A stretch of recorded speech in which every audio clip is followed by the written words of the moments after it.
রানীগঞ্জের 7 নম্বর জাতীয় সড়কের ধারে দিনে দুপুরে সেনকো গোল্ডে ঘটে গেল ডাকাতির ঘটনা। সোনার দোকানে ভয়াবহ ডাকাতি রুখতে চলল পুলিশের লাগাতার গুলির লড়াই। এদিন দুপুর 12:15 নাগাদ 8 সদস্যের ডাকাত দল অত্যাধুনিক সব আগ্নেয়াস্ত্র নিয়ে সোনার দোকানে নিরাপত্তার দায়িত্বে থাকা নিরাপত্তা রক্ষী বন্দুক কেড়ে নিয়ে দোকানের ভেতর ঢুকে দোকানের মধ্যে থাকা সমস্ত কর্মী এবং ক্রেতাদের বন্দুকের নিশানায় রেখে 10 থেকে 15 মিনিট ধরে লুটপাট চালায়।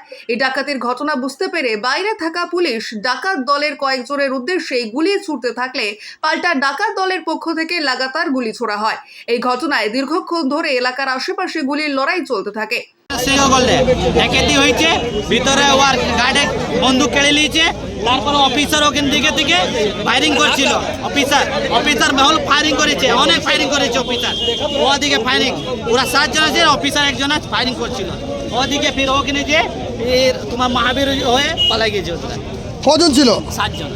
কতগুলো গুলি করেছে? তো অনেক গুলি করেছে।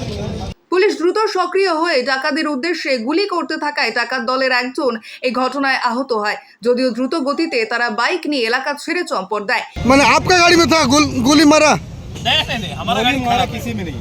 अच्छा, हाँ तो फिर सलून में थे जब हाँ तो फिर कैसे गोली लगा? हम बाहर आए, हाँ। पता चला कि कुछ डकैती चल रही है, फायरिंग हो रहा है।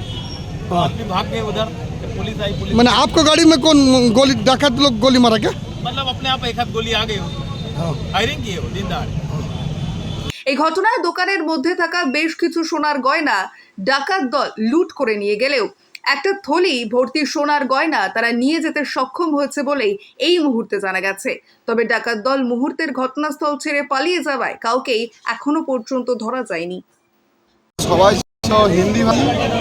হিন্দিতে কথা বলছিল এবং বারবার করে বলছিল 3 মিনিটের মধ্যে কাজটা শেষ করে বেরিয়ে যাওয়ার জন্য।